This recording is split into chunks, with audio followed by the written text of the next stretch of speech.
True Crime Society podcast contains adult themes and violence and is not intended for all audiences. Listener discretion is advised. And if you'd like to skip the intro or move to any specific part of the podcast, please refer to the timestamps listed in the episode description. Thank you.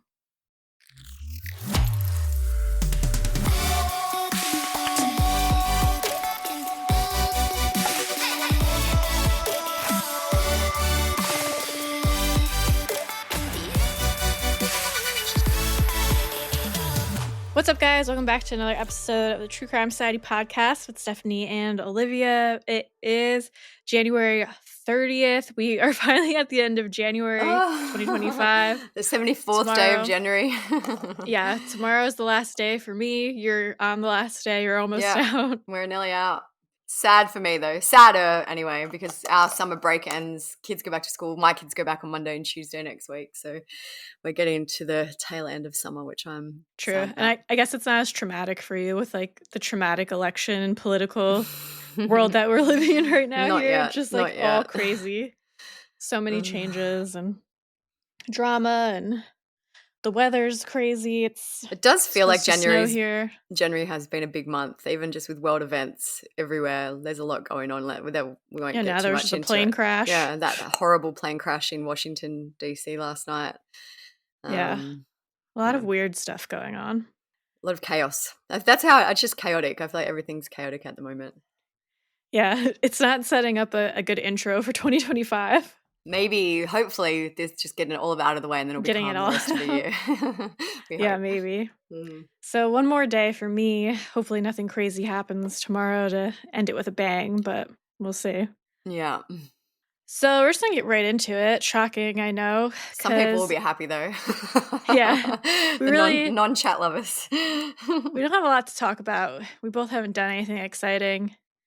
And we have an update on Tracey Nix, the episode that just came out last. So I actually didn't know about this update until someone very helpfully left a comment on our Spotify today saying, have you guys heard about this new development? So we went on, we found the court documents. Basically, Tracey has filed asking for an acquittal or a new trial following her conviction. As Stephanie mentioned, we recently covered her case, and if you're not familiar, I would recommend go back and listen. But basically, just quickly, she's a grandmother. She had 2 grandchildren die separately under her care in 2 separate incidents. One was in 2021 and the other one was in 2022.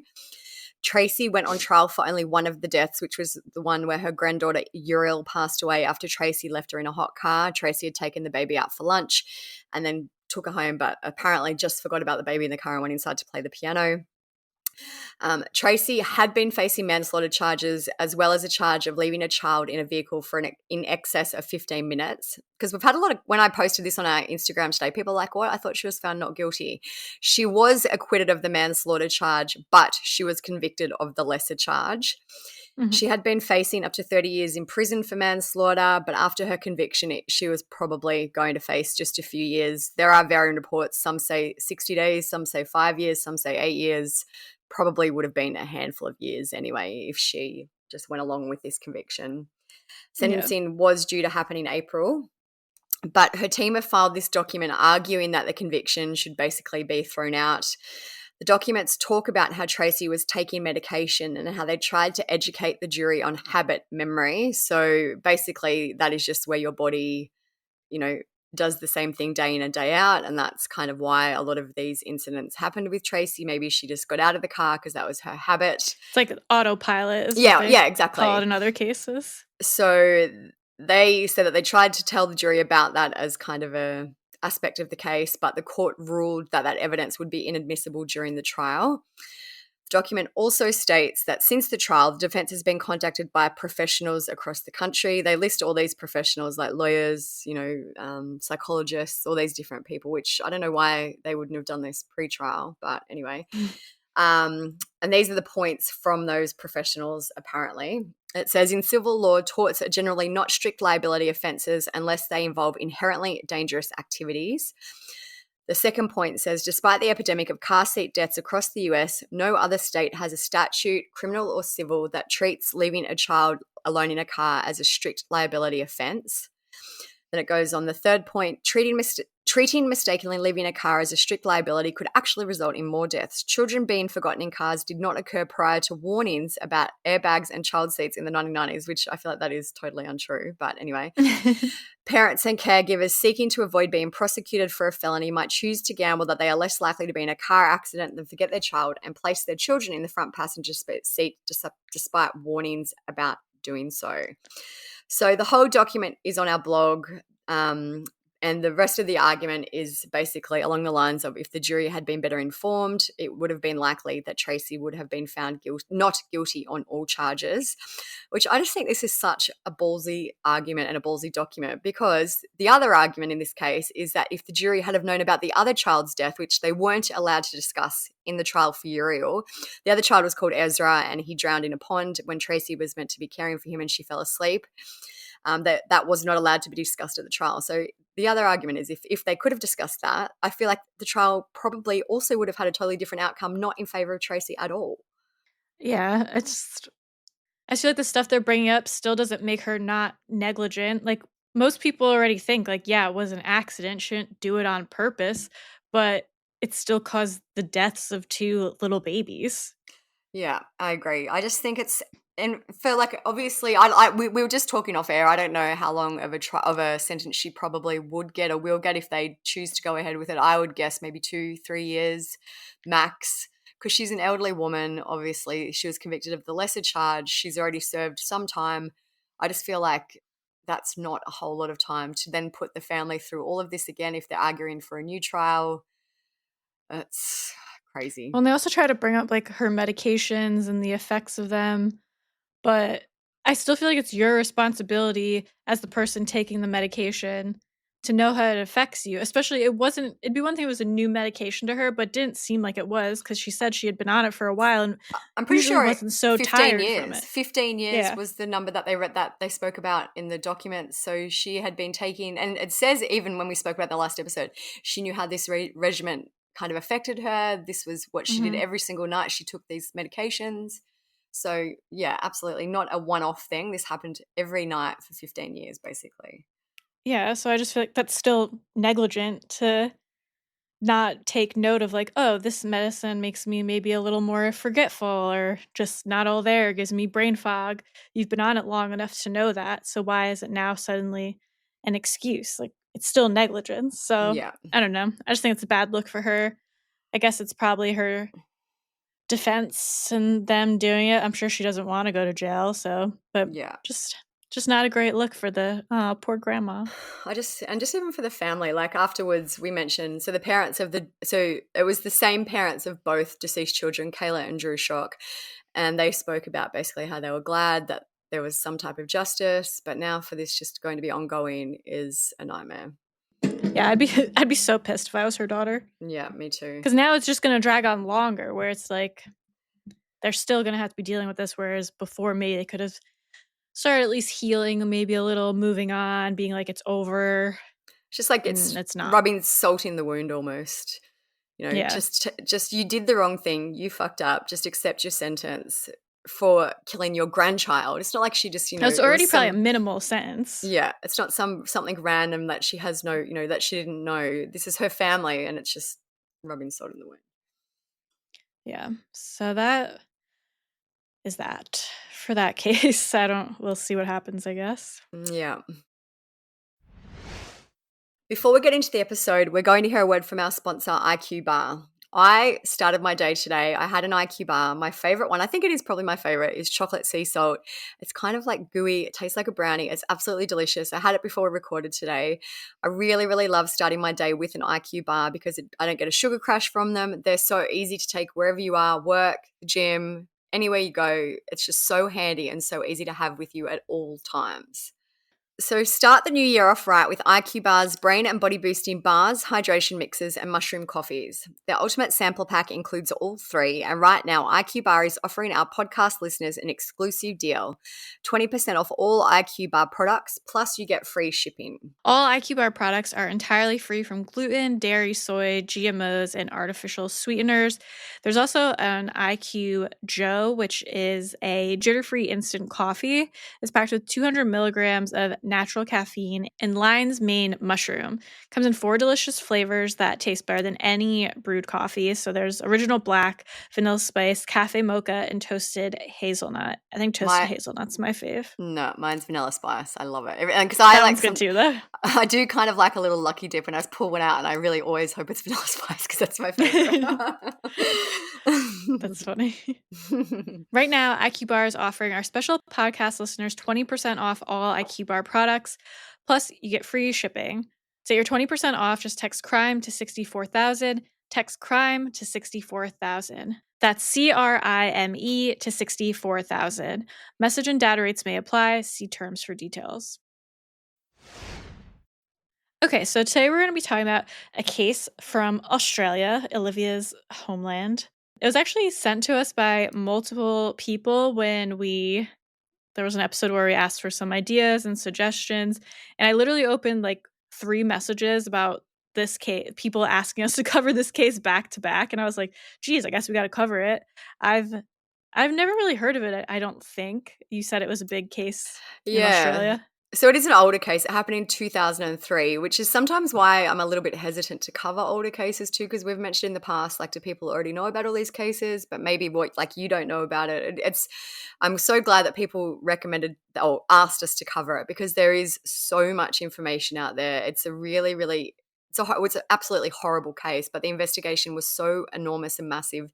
Now there's such a repository of information that if you wanted to, you could spend hours and hours and hours learning about Daniel's case. So it was definitely, like, I would say, maybe one of the biggest cases ever in Australian history. Definitely in the history of their state, it was. But I feel like most Australians who were alive in 2003 would absolutely know about this case. Yeah. So for those who don't know, like me before doing this episode, Daniel Morcombe, he was 13 years old when he was abducted and murdered in 2003. He lived on the Sunshine Coast in Queensland, Australia. So I guess the reason that this case is so widely known in Australia, and just for anyone who isn't really familiar with Australia, Australia has a population of around, I think, 26 million people. So the US is approximately 10 times as many people. Things like this don't generally happen in Australia. Obviously they do, but it's very, very rare. So when something like this does happen, it's big news and a big investigation happens. So just to kind of, make you understand why this case in particular stood out in Australian history. It's been 3 days since 13-year-old Daniel left home for a haircut at Sunshine Plaza. He was last seen on the Nambour Connection Road at a hail and ride bus stop around 2 p.m. on Sunday, standing with an unidentified man. Anyone with information should contact Crime Stoppers on 1800 333 000. So again, some background. Daniel was born on December 19th, 1989 to his parents Bruce and Denise. Daniel was also a twin brother. His brother's name was Bradley, and they had another brother who was named Dean. The family lived in Palmwoods, which is a rural town in the Sunshine Coast. As of 2021, the population of the town is 6,357, and the area is known for the pineapple and other fruit that grow there.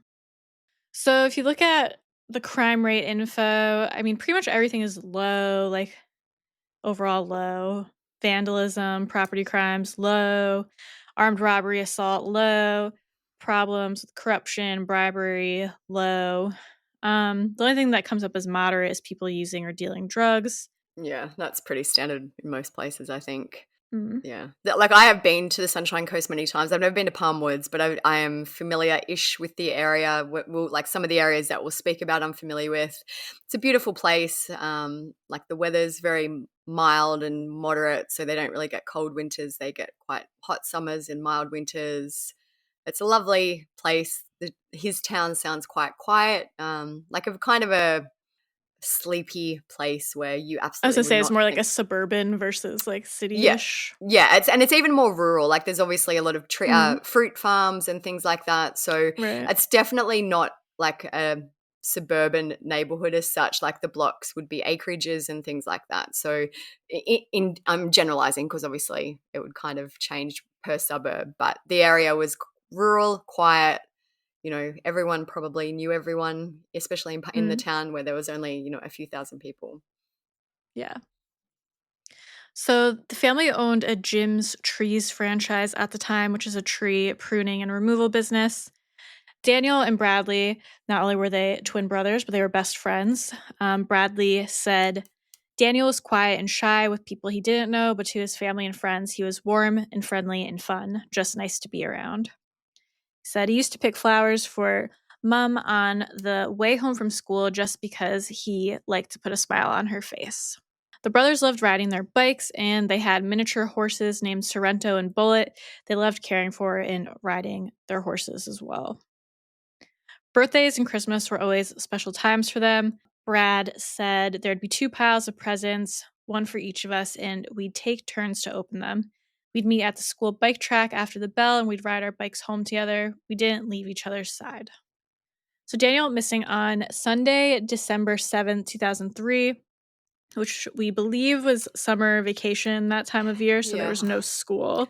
I tried to find the dates for school holidays because where I live in a different state to this, and our dates are always a little bit different. I couldn't find the confirmed dates for 2003, but Queensland always go on break a little bit earlier, so I'm pretty sure by that point they would have started their summer break already.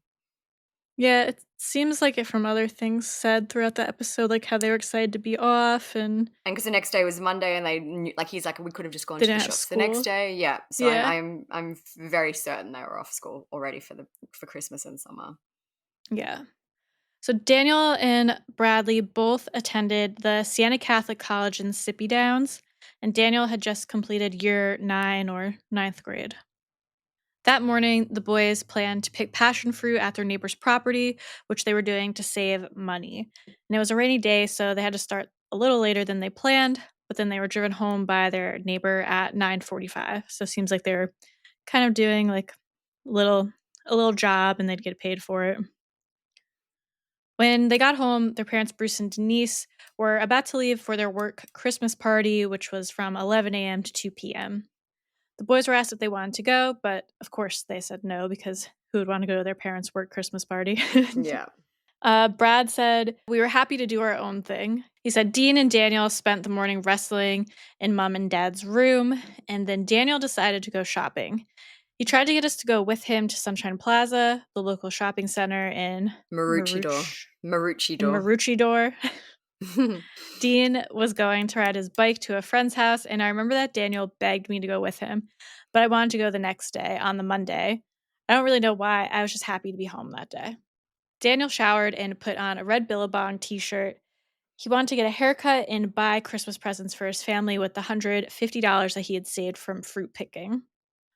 Brad said, I was at the computer when he left. I heard him say goodbye over my shoulder, but I didn't turn around. I didn't really look at him as he said goodbye. He just walked out off on his own.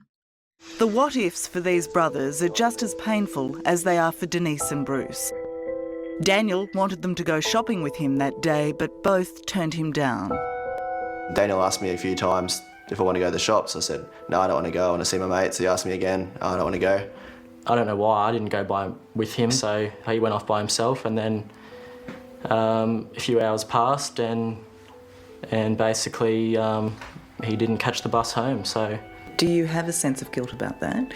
No, not entirely. Not entirely. That means a little bit. Oh, well, but you can't blame yourself. No, you can't. How would you describe the emotions you feel? There is times when you're angry, there's times, you just... Why did that have to happen to him?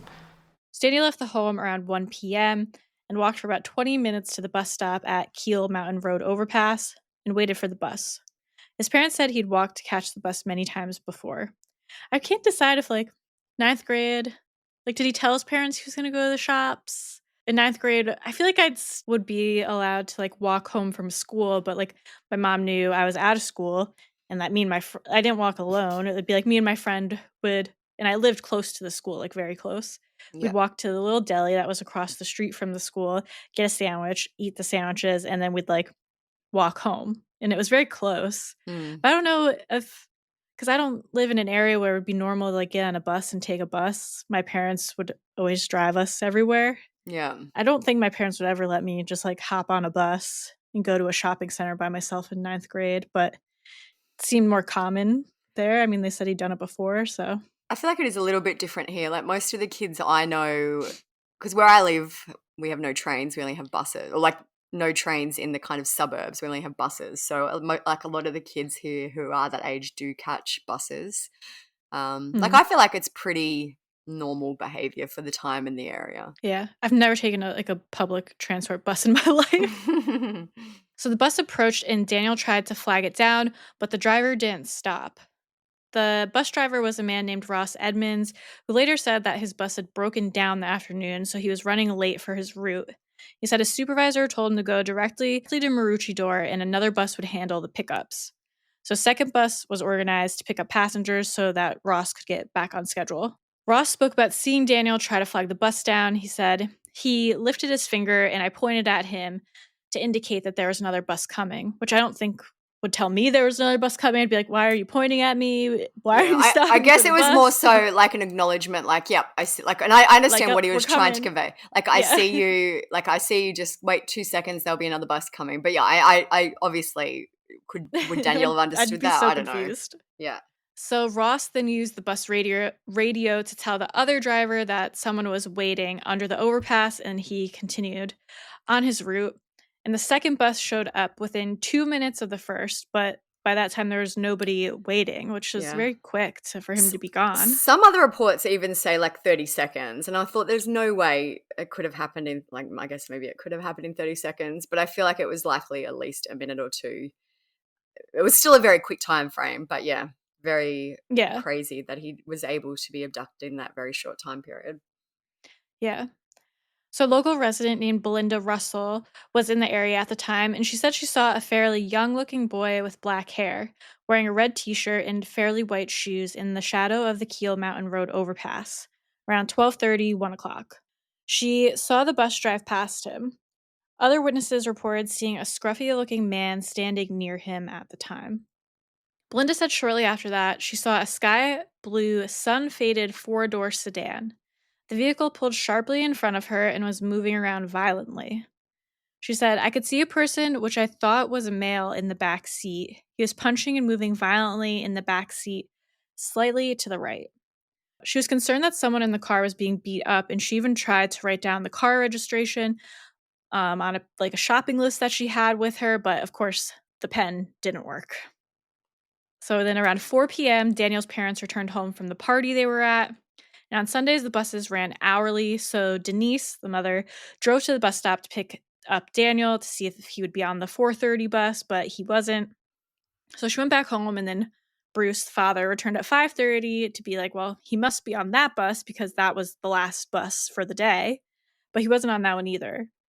So the parents then decided to go to the shopping center and look around for him themselves, since it seems like he didn't catch a bus back. When they couldn't find him at the shopping center, they drove the bus route home to look for him to see if maybe he got off somewhere else or was walking. They tried to call the bus company to see if Daniel had been on any bus, but of course, since it was Sunday afternoon, no one was working. They ended up intercepting a bus and asked the driver, and the driver just confirmed that there was really nobody who would be able to confirm if Daniel was on the bus or not. And I guess, too, this is also prior to a lot of CCTV. Like 2003, it was probably just emerging then, but, like now most buses would have cameras and things like that. Back then, that would probably not have been so much of a thing. So the Morcombes then went back to the Sunshine Plaza to look around again. And by 7:30 that night, they tried to report him missing to the police. The police asked about any mental health issues, and his parents said that the disappearance was totally out of character.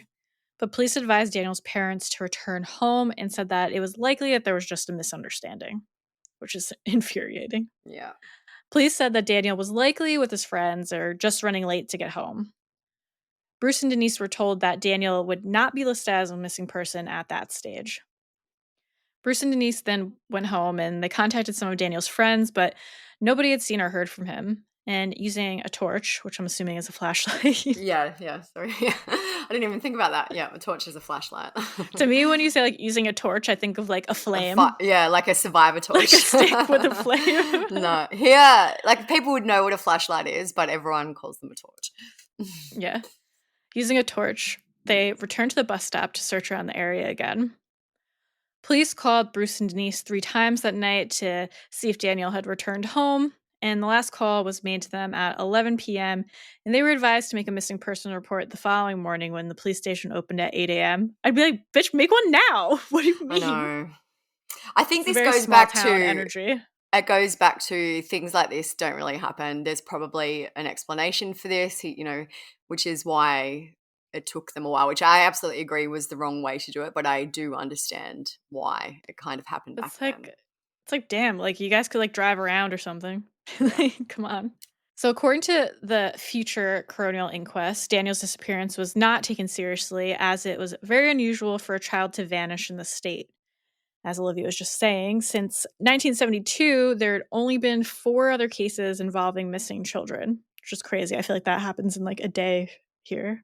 I think, I should have probably clarified, 4 missing children that have never been found. So, yeah.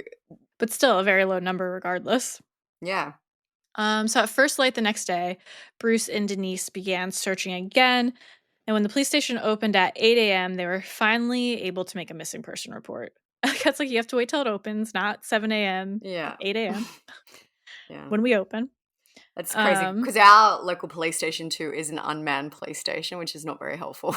So like if you ever needed anything, you can't go there. You have to go to somewhere else because it's only manned at, whenever they feel like going there. I've never really thought about it, but I just assume like someone would always be there to answer the phone at least, like dispatch. I guess like, what if you called? Probably they've got a non-emergency. Like obviously you'd call. Well, here it's 000 is our 911, but obviously, and they do have a non-emergency line where you can call if there's something that you need help with, but it's not life or death. So I'm assuming that just goes to a central police station somewhere. But yeah, I'm just like, what's the point if you actually need to go speak to someone to have no one to just speak for to? show? Yeah. So a major incident room was established at Maroochydore Police Station on December 9th, and the investigation involved over 100 police officers. On December 14th, 2003, a reenactment of the day was carried out at the overpass. I think this is like very interesting because I'm like, why would these things help? But it seems like it did generate tips eventually. But so a mannequin wearing clothing identical to what Daniel had been wearing was placed at the overpass. That's what I'm like, what is that going to do? I feel like it's meant to jog people's memories. So if you had been kind of driving past at the time, you're like, oh yeah, I did see that boy there, and I saw someone else there. Or it's just kind of, because you might think, and they have done this quite a few times. Like I'm sure they did it in the Peter Falconio case, which we've spoken about before as well. It seems silly, but it must work if they do it. Just to kind of. But the other thing, I know, then it goes into the other discussion. Could maybe people then create memories that didn't quite exist at the time? I don't know. But yeah, an interesting strategy, I agree. So during the course of the investigation, over 10,000 people were interviewed and over 22,000 job logs were created. Each job log represented a piece of information or physical evidence. Police reviewed over 200 hours of CCTV. They door knocked on almost 900 homes in the area. This was the largest operation ever undertaken by police. Sounds very massive. The police report would end up being over 10,000 pages long. Brad, his brother, spoke about the aftermath of Daniel's disappearance. He said it was incredibly difficult and that his mother was crushed and distraught. He said, Dad was a bit stronger, trying to hold the family together. Dean was at work a lot of the time, trying to carry on.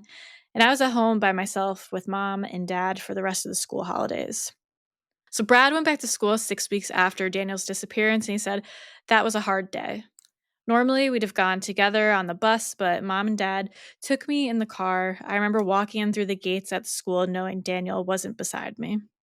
According to the coroner, the investigation into Daniel's case was the largest criminal investigation in Queensland history. Yeah, as we mentioned, they did things like carry out the reenactment of Daniel at the bus stop. When they eventually had some suspects, they also did reenactments of that at the bus stop, like placed mannequins in cars and things like that, similar to what had possibly been seen in the hope that someone's memory would be jogged.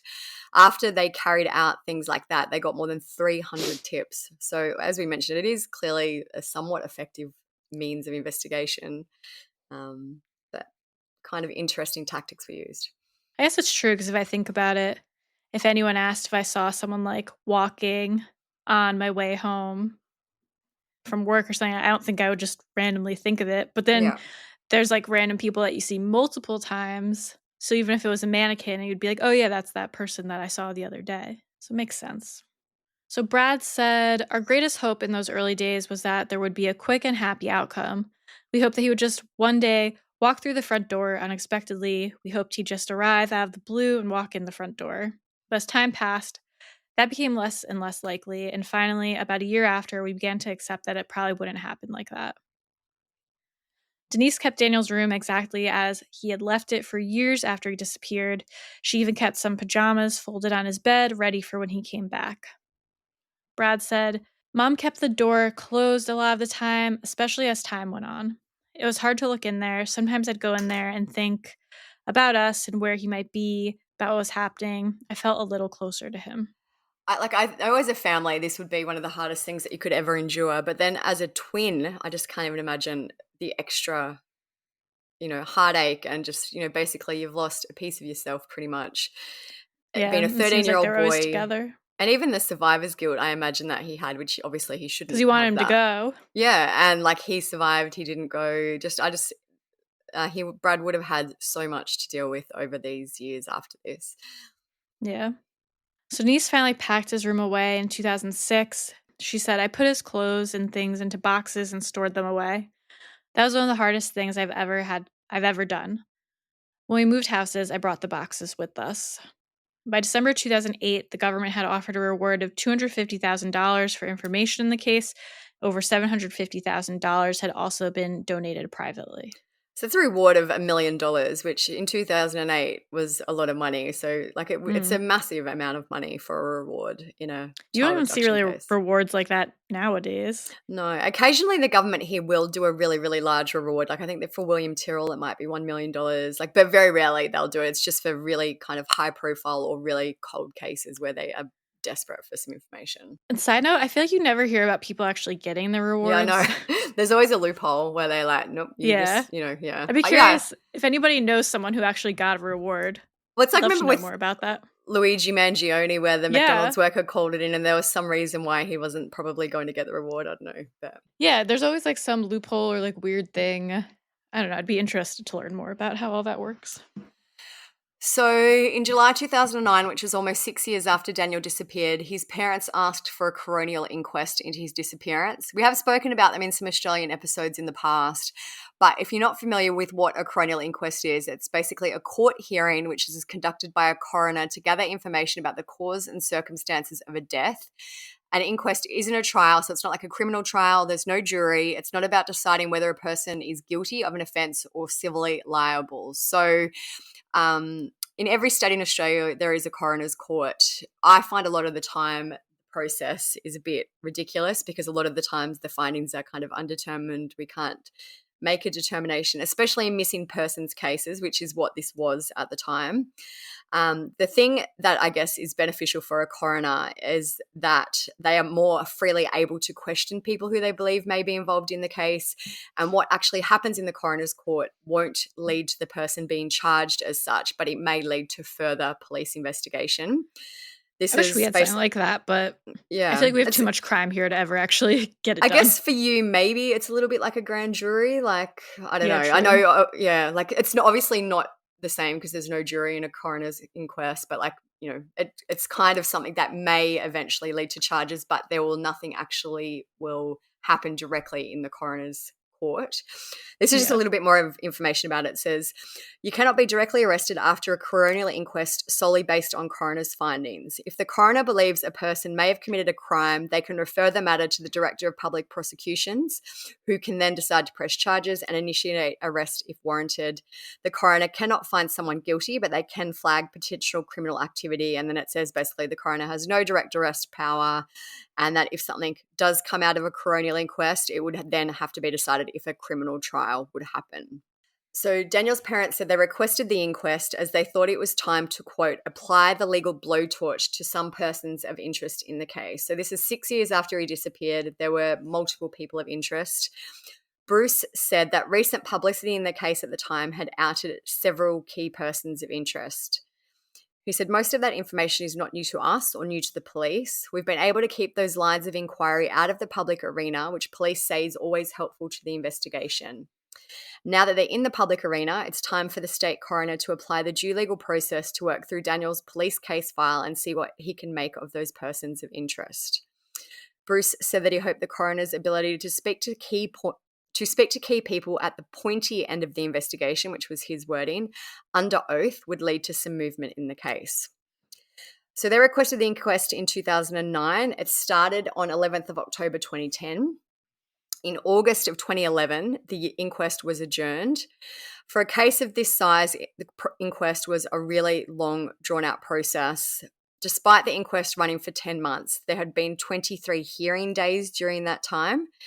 Evidence had been taken from 60 witnesses, including police officers and persons of interest, and 760 exhibits were presented during the inquest. By the time the inquest started, the police had identified 35 persons of interest, which is such a wild amount to even begin to whittle down. 35, like a person of interest is someone who has a relative probability that they could be involved in the case. 35 of them is a lot. So the coroner heard the evidence from investigators regarding the persons of interest. It was then ruled that 6 of those 35 should be called to give evidence at the inquest. I feel like 6 is still like a lot to be taking seriously. Absolutely. One of the people called was a man named Brett Peter Cowan. So Brett was born on the 18th of September 1969, which would have made him 34 at the time that Daniel disappeared. And he was a local resident at the time that Daniel disappeared of the Sunshine Coast. He had a very lengthy criminal history. He first started offending apparently when he was a child, aged around 9 or 10. His first conviction came in 1989, though, so he would have been around 19 or 20, after he molested a 7-year-old boy in the public toilet of a playground. And he was sentenced to 2 years for indecent dealing. 4 years after that, he moved to the Northern Territory, which is another state. He was living in Darwin, and he was living in a caravan park, which is like a trailer park. He molested a 6-year-old boy in a violent attack. The child was left with a punctured lung. Brett left the child to die in an old car in the bush. The child managed to escape and walk naked and bleeding to a service station, which is a gas station, for help. The child's eyes had hemorrhaged from strangulation, and police initially thought, because of his injuries, that he'd been run over by a car. So this poor 6-year-old boy. Poor thing. Oh, absolutely horrific and so graphic and violent. Just obviously this gives you an idea of what type of man this is. Mm. Brett denied any involvement in that attack until police said they had DNA evidence that linked him to it.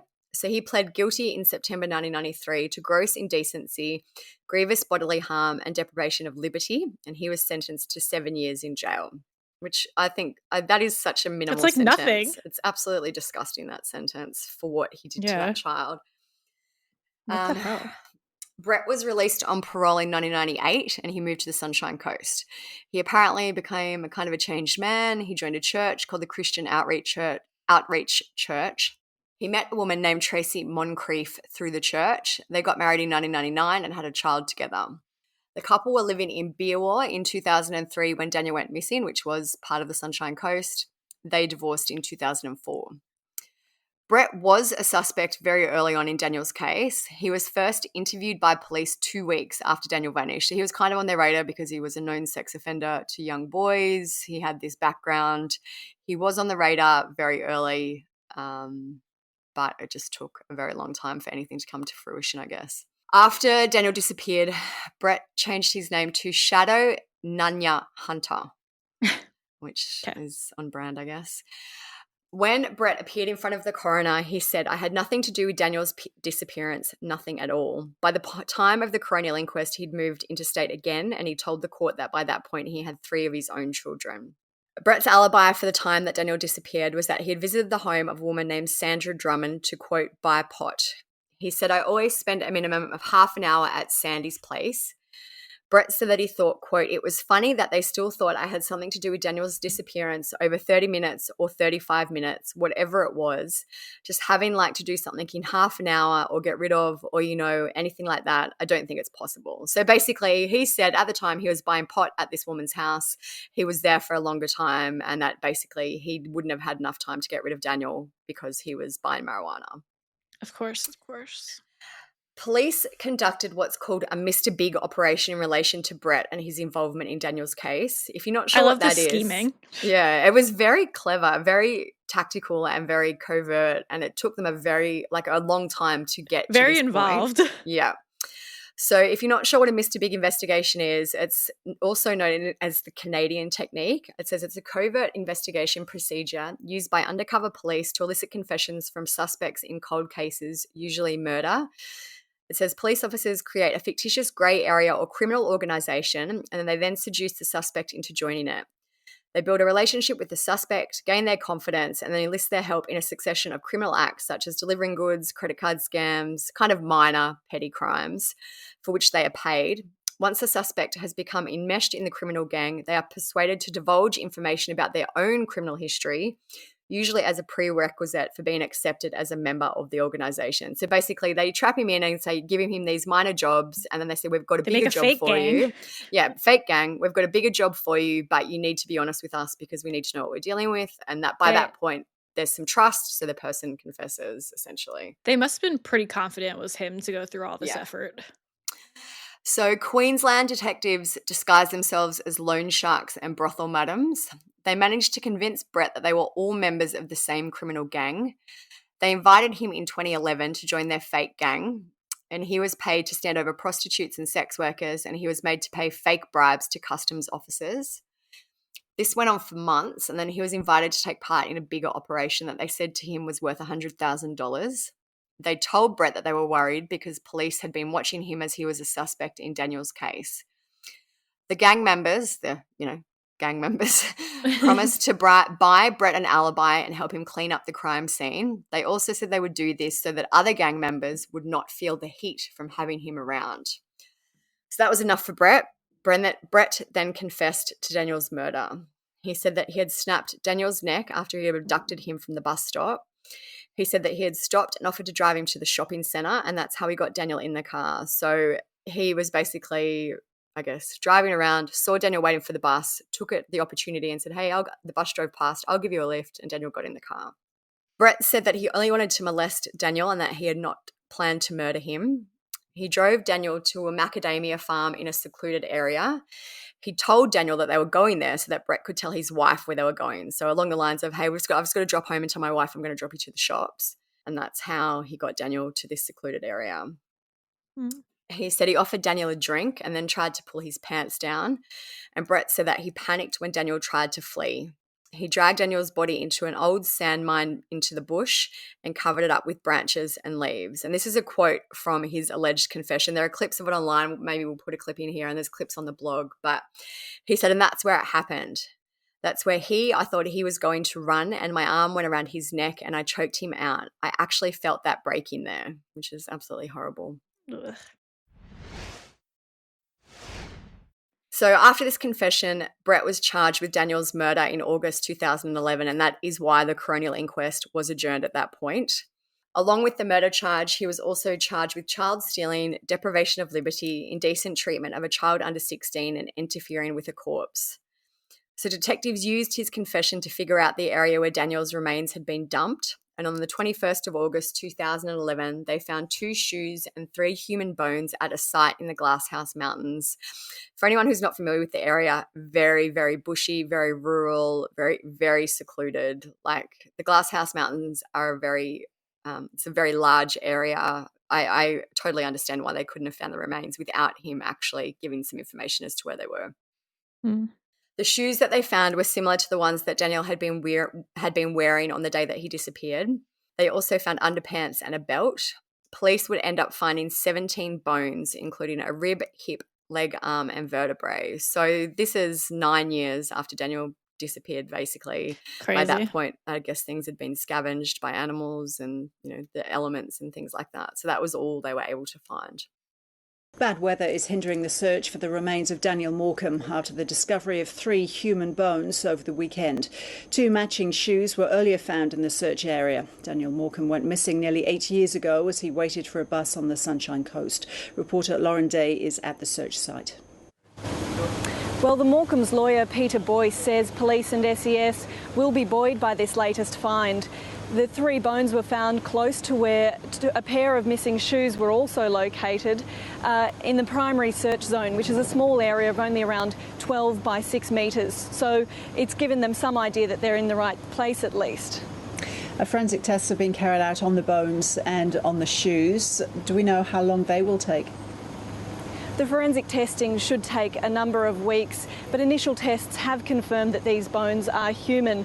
Police continue to search here, and it's painstaking work. We've seen them on their hands and knees, and some are up to their armpits in mud, so this rain won't be making it any easier. And what's been the response of Daniel Morcombe's family to these latest discoveries? Well, the Morcombes were notified yesterday. They were at a family function interstate, but Bruce Morcombe is believed to be returning to Queensland today, and he'll speak with the media shortly. Their lawyer, Peter Boyce, says that while they were hoping for this news, it's also a very difficult time for them. And Bruce Morcombe said last week that with every new piece of information, it's shocking for the family. Lauren, thank you. Thank you. Police used DNA from Daniel's toothbrush to confirm that the remains belonged to him. So they did adjourn, as I mentioned, they did adjourn the coronial inquest after Brett's arrest, and that was so the legal process could then take place because that was not able to happen during the inquest process. Daniel's family held a funeral for him in December 2012, and more than 2,000 people attended. So when you think about that, that's more than a third of the whole area attended. It's crazy. Brett's trial ended up beginning on 10th of February 2014, and it ran until the 7th of March that year. 116 witnesses gave evidence, and over 200 exhibits were presented. Brett pled not guilty, and he declined to give evidence at the trial. His defense argued, though, that he'd made up this confession because he just really wanted to be part of this criminal gang. So he kind of set it to be cool and get in the gang.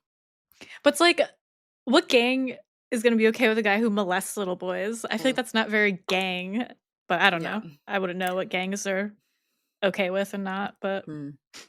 His barrister, Angus Edwards, tried to argue that there was another convicted child sex offender named Douglas Jackway, and he was the one responsible for Daniel's death.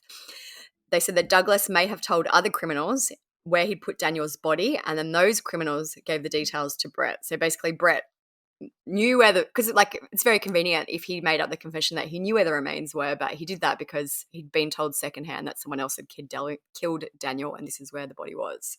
Yeah. On the 13th of March 2014, Brett was found guilty on all charges. He was sentenced to life in prison with the possibility of parole after 20 years. He was also sentenced to 3.5 years imprisonment for indecently dealing with Daniel and 2 years for interfering with his corpse, and those sentences were to be served concurrently. The judge, Rosalind Atkinson, said, "I don't think you should be released in 20 years' time." No. Brett appealed the sentence. His legal team argued that his confession was elicited through an undercover sting by police, and therefore it should be inadmissible as evidence at trial. His appeal was dismissed in 2015. The former Queensland Attorney General also appealed to have Brett's sentence increased, and this was dismissed. I think it's very, very unlikely that he will get out in 20 years. That was the sentence imposed because basically it had to be imposed. I feel like for such a high-profile case, for someone who has such a disgusting, repulsive criminal past, there is no way he will be getting out in 20 years. He should be in there for life. Yeah. So after Brett's methods of appeal were exhausted, the coronial inquest resumed in 2016. The family wanted answers at this point as to why Brett kind of wasn't convicted earlier, why his alibi wasn't questioned more. The entire document is 71 pages. I've linked it on our blog if you want to read it. It's obviously a horrible and sad read, but it's very interesting if you want to learn more about the investigation, how they kind of narrowed down suspects, why the investigation ran like it did. And it's interesting to read now because the investigation has concluded. So it's a very thorough and comprehensive summary of the case. It goes into a lot of detail with witness statements and about why they focused on Brett Peter Cowan as well. So I highly recommend checking it out. One, I guess, positive that came from Daniel's death is that after the inquest, Sunbus, who was the bus company that failed to pick him up, said that they've now implemented a policy that a driver must now always pick up a child, even if the child does not have the fare to pay. And I was actually talking about this case with some friends last night, and apparently that's an Australia-wide rule, which I haven't confirmed yet. But they said basically if a child tries to get on a bus, the bus driver has to let them on, even if they don't have their fare card or the fare to pay. The child is always allowed to get on the bus. Yeah, that seems like a good rule, law to have. I wonder if the bus driver like feels guilty. Obviously, yeah, I have seen him in some interviews where feels like shit. I have seen him in some interviews where he's broken down. Like, obviously, he was just doing his job. You would never think that with the bus coming, even 2 minutes later, right behind. Yeah, it's very sad. He would also. It really was like all the stars aligned in a bad way. Like, what are the chances the bus was running late? He wasn't picking up, and then that guy's car must have been just like right behind the bus, basically, but right before the other bus. Yeah, it's crazy how it all worked out. So, if Daniel was alive today, he would be 35 years old. Since his murder, his family have established the Daniel Morcombe Foundation. This is their mission statement. It says, "Today we build a future where children are safe from harm and abuse and can have the opportunity to thrive. We would like to see a future where all children and young people are provided with education, protection, and support to be safe from abuse and risk of harm. Daniel Morcombe Foundation provides personal child safety education to children and young people to prevent abuse and to promote lifelong health and well-being. We support educators, parents, and carers through the provision of resources and education, and also directly support young victims of crime." Every year, still to this day, the foundation also holds what they call a Day for Daniel, which is held on It's held on the last Friday of October. This year, it's Friday, 31st of October. It says, basically, they honour the memory of Daniel. We ask all Australians on this very special day to wear red, educate, and donate. It's Australia's largest child safety education and awareness day. So I know a lot of schools take part in this, like because here, pretty much every school has a uniform. So a lot of on that day, a lot of schools will allow the kids to wear red in honor of Daniel. That's nice. This year, so despite this case now happening over 21 years ago, Daniel and his family are still in the media. There's still things happening. This year, the Queensland government is set to introduce Daniel's Law. It means that the law means that there will be a publicly accessible sex offender registry, which I can't believe it doesn't exist already in Australia. But anyway, that is happening here. It would allow parents to search the names and photos of the offenders. Bruce said, "A public sex offender register is not a silver bullet because if you haven't been caught, you won't be on the register. But that doesn't mean it's not a great step in the right direction. We think it's important in keeping Queenslanders safe. It will be important in the domino effect to get all of Australia up and running with the Daniel's Law." Under the law, the register would have 3 tiers, including a public website with names and photos of offenders who breach reporting obligations. The public would also be able to apply to find out which high-risk offenders live in their area. And under the 3rd tier, parents and guardians would be able to inquire about adults who have unsupervised time with their children. Bruce said, "To ordinary mums and dads out there, please don't fall into the trap of thinking this won't happen to me. A publicly accessible sex offender registry will be helpful, but at the end of the day, you must look after your kids and make sure that you're one step ahead of who they are chatting to online." So Bruce and Denise have been very vocal in the media since Daniel's abduction and murder. They've done a lot of child safety protection. They've implemented a lot of different things, and that's part of what Daniel's Law is going to bring into play. So even though obviously this would be the hardest thing that their family went through, the family has had some joy in recent years. Both of the sons have now had their own children. Brad, Daniel's twin, and his wife Alice had a son in 2016, and they named him Winston Daniel George Morcombe. Denise said, "He's simply the most gorgeous little boy, isn't he? He's such a perfect little man. Holding him like this reminds me so much of when our twin boys Daniel and Brad were born. There's always so much hope and promise around the birth of a baby." Dean and his wife Alice had their first daughter in 2021. Her name was Elsie, and their second child Iris was born in 2023. So Denise and Bruce are now grandparents. They're just such lovely people. Any interview I see with them, they just seem so kind, so caring, so family oriented, and they've really tried to find some way to make something good out of the case. Yeah. Brad has spoken about the regret he has because when he didn't go to the bus stop with Daniel that day, he said, "It's not easy, but I didn't know what was going to happen. You can't change what happened. I wish I did go with him, though I wasn't to know." He said, "I've thought about it a lot. It could easily have been me walking out the door and not Daniel. I've stood at the same bus stop by myself on a trip into town many times, and I wonder what might have happened if I'd gone with him. Perhaps it would have been both of us that disappeared. But I think that whoever came along probably wouldn't have tried if there were two people. If I'd gone with him, it's more than likely he'd still be here." He went on to say, "He is with us all the time, every single day. He's still part of the family. He'll always be my brother, and I'll always miss him, no matter what happens in the future." Sad. So, yeah, just a horrible, sad case. It's just one of those ones where your life can change in literally a minute or a second based on one decision, one innocent decision, when it just takes one horrible, awful person to change the lives of so many for the rest of their lives. Yeah, it just kind of goes back to what I was saying before of just how everything aligned so perfectly for something terrible to happen. And one of those things was also like his brother just didn't feel like going with him because I bet the guy wouldn't have stopped if they were Yeah. together. Especially because two boys would be much harder to control. Like, it doesn't sound like there was a gun. He literally said that he choked him. So, yeah, I feel like absolutely, and obviously you can't change what happened, but it would have been probably, I agree, a different story if they both went. Yeah. I was just looking at because you were talking about the sex offender registry. I was just looking at the map. There's one that lives kind of close to me. That's what's crazy. You guys can't like look that up? No. And I feel like, no, not that I know of. Like, so here, I don't know if it's the same there, but, and I may be different state by state, but in my state, to have access to children, like, for example, when I go volunteer at my kids' school or when you volunteer at kids' sports, every person who is working kind of in a volunteer or an official capacity with children needs to have a working with children check. So that goes through, basically you have to submit to that, and then if you are clear and you have no offences, you are given like your clearance check. So that is one thing that they do here that kind of protects children, I guess, a little bit. But like what Bruce said, if no one's been caught, nothing's going to show up. But yeah, no, as far as I know, there is no other way to look at sex offenders. Legal records here are very closed. It's very, very hard to get information until there's a conviction, which can take years. And even then, a lot of the time names are redacted if there's minors involved. So yeah, we definitely don't have an open system yet here.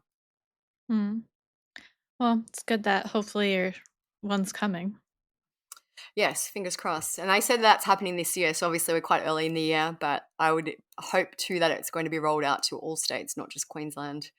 It would be a very helpful tool. Man, it's crazy. Like when you zoom out on the map, like you put in your address and it'll bring up a map of all the offenders. It's actually crazy how many just kind of live in the area and you don't even really know it. I know. Even when you just think when you're walking down the street, you know, imagine all these people who have all these things going on that you have no idea about. So if you are in Australia, there is a ton of media about Daniel's case. There's some 60 Minutes. I think it's a two-part 60 Minutes where they basically document how they found Brett Peter Cowan, the investigation. There's so many videos. I've put some of them on the blog. We'll put some clips in this episode too. But yeah, there's a lot of information. And I really recommend reading the coroner's inquest if you'd like to learn more in real detail about the investigation. All right, so that is it for this episode. Everything will be on the blog at truecrimesocietyblog.com if you want to read more about it, or the documents that Olivia was talking about are linked on there as well if you want to read that really comprehensive write-up. Maybe I'll read that tonight as a bedtime reading. Make sure you're following us on Instagram. We're always posting updates on cases there as well at True Crime Society. And if you want to follow our personal pages, mine is StephSum_, Olivia's TCS Olivia. If you want to see what we're up to, make sure you check us out on Patreon if you're interested in more content from us. We do weekly bonus episodes. We also do all the episodes ad-free, and we do earlier release on these main episodes. We put them out like a day earlier. So check us out over there. And otherwise, just all the usual stuff. You could share the podcast, share your Instagram stories, leave us any comments on Spotify and nice reviews. All those things are very helpful to us when you do them. So we greatly appreciate it. And that's it. So thank you guys for listening as always. Stay safe out there. Peace out. See ya.